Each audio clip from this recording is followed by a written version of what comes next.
கரெக்டா? எல்லாரும் என்ன சொன்னாங்க? மாத்தி சொன்னாங்க. ஆனா பொம்பளைங்க நம்ம தான் என்ன செஞ்சோம்? கரெக்டா ஓட்டு போட்டோம். கரெக்டா? அதுதான் நீங்க செஞ்ச நல்ல காரியம். இன்னைக்கு ஒரு அரசு துறையிலையும் ரெய்டு நடந்துகிட்டு இருக்கு. எவனாவது இனிமே காசு கேட்பானா? நம்மகிட்ட கேட்பானா? சத்தியமா கேட்க மாட்டான். ஆன்லைன்ல வாங்கின கூட பிடிச்சிடுறாங்க, அது கூட காலி. இனிமே ஊழலுக்கு இடமில்லை தமிழ்நாட்டில். இப்பதான் குடும்பங்கள் கொஞ்சம் நிம்மதியா இருக்கு. எதுக்கெடுத்தாலும் நம்ம ஒரு சர்டிபிகேட் வாங்கினா கூட காசு கொடுக்கணும். இதுதான் உண்மையான நிலைமை. அப்படி இருந்தது. அரசு துறை என்பது வெறும் வாங்கல் துறை, அப்படிதான் இருந்தது. மக்கள் எல்லாம் நாம வழங்கிக்கிட்டே இருக்கணும், வழங்கினாதான் எது நடக்கும். ஆனா இன்னைக்கு அந்த நிலைமை மாறி இருக்கு. ஒரு பயம், ஒரு அச்சத்தை ஏற்படுத்தி இருக்கிறார் நம்முடைய முதல்வர் விஜய் அவர்கள். அந்த அச்சத்தை ஏற்படுத்தணும். தொடர்ந்து எல்லா துறையிலையும் ரெய்டு பண்ணணும். தப்பு நடக்கிற இடத்தெல்லாம் செக் பண்ணணும். அந்த வகையில சரியான பாதையில் அரசு சென்று கொண்டிருக்கிறது.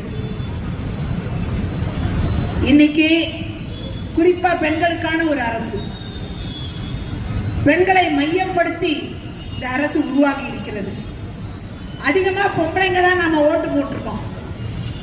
அந்த இடத்துல நான் பிஜேபியில இருந்தேன், சட்டமன்ற உறுப்பினராக 3 தடவை இருந்தேன் ஏற்கனவே. அதுக்கப்புறம் பிஜேபிக்கு வந்தேன்.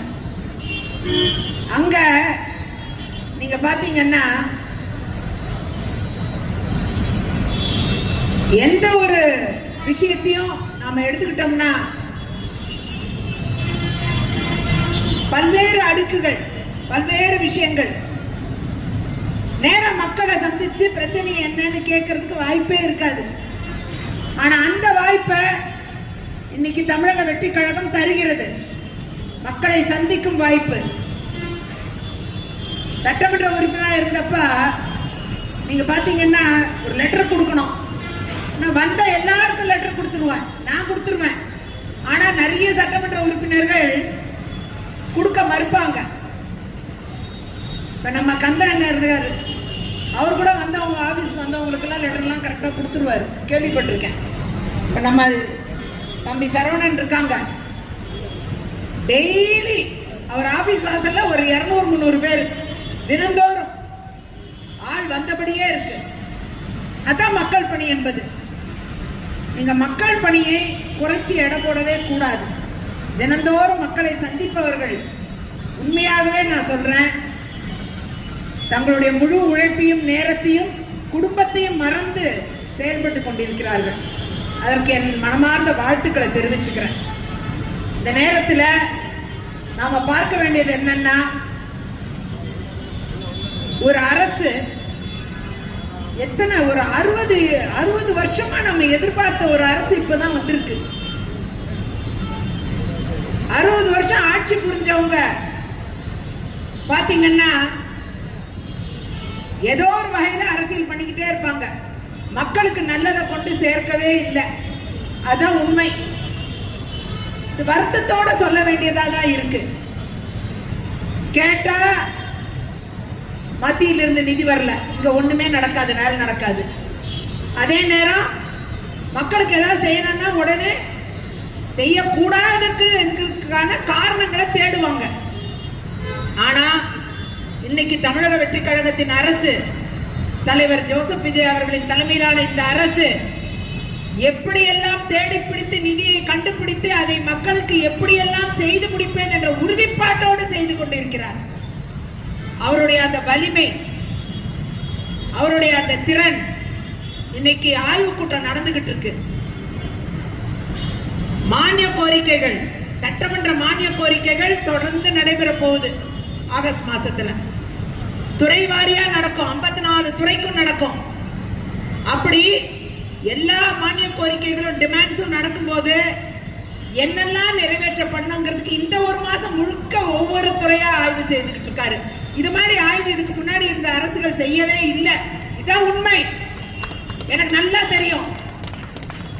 நான் பல ஆண்டு காலம் சட்டமன்றத்தில் இருந்தவ, 13 வருஷம் சட்டமன்றத்தில் இருந்தவ.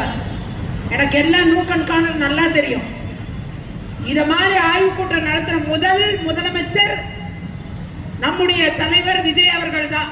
என்னால உறுதியா 100% சொல்ல முடியும். ஆகையால மக்களுடைய தேவைகள் நிறைவு செய்யப்படும் என்பதை இதை வைத்தே நாம் புரிந்து கொள்ள முடியும். எனவே ஊழலற்ற அரசு, மக்களின் பாதுகாப்பை விரும்புகிற ஒரு அரசு, மக்கள் நலனில் அக்கறை கொண்ட ஒரு அரசு என்ற பெயரை இந்த 1.5 மாசத்திலேயே வாங்கிட்டாங்க. நல்ல பேரு.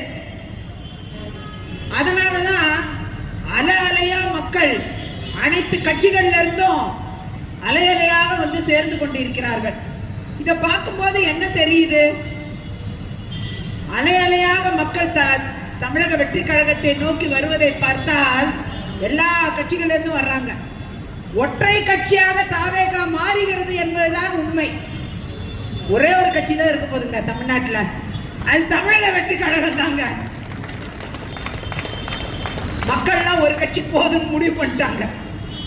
அதனால நீங்க வந்து 3 மாசத்துல ஆட்சி கவுந்துரும், 2 மாசத்துல ஆட்சி கவுந்துரும் அப்படி சொன்னவங்கள தலைய கவுத்திக்கிட்டு போனோம்.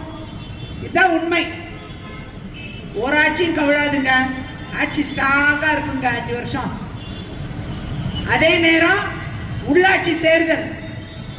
உள்ளாட்சி தேர்தல்ல ரொம்ப கவனத்தோட நாம செயல்படணும். ஏன்னா ஒரு ஊழலற்ற ஆட்சியை தரக்கூடிய ஒரு அரசு, அந்த மனதை கொண்ட ஒரு அரசு தலைவர் விஜய் தலைமையில இயங்கிட்டு இருக்கு. அதுக்கு உறுதுணையா யார் இருப்பாங்க? உள்ளாட்சி மன்றங்கள் அதுக்கு உறுதுணையா இருக்கணும். அப்போ தமிழக வெற்றி கழகம், அதன் கூட்டணி கட்சிகள் உள்ளாட்சி மன்றங்கள்ல எல்லாத்திலையும் ஜெயிக்கணும். அப்படி ஜெயிக்கும் போது அடிமட்ட ஊழல் ஒழிக்கப்படும், கீழ்த்தட்டு வரைக்கும் இருக்கிற ஊழலும் ஒழிஞ்சிடும். ஆகையால் மக்கள் ரொம்ப தெளிவா இந்த உள்ளாட்சி தேர்தல்களை நீங்க தமிழக வெற்றி கழகமும் அதோடு இணைந்து செயல்படக்கூடிய அனைத்து கூட்டணி கட்சிகளும் எல்லாரையும் நீங்க வெற்றி பெற வைக்க செய்யணும். ஏன்னா அவங்கதான் சாமானியர்கள், சாதாரண குடும்பங்கள்ல இருந்து வந்த தலைவர் அவர்களுக்கு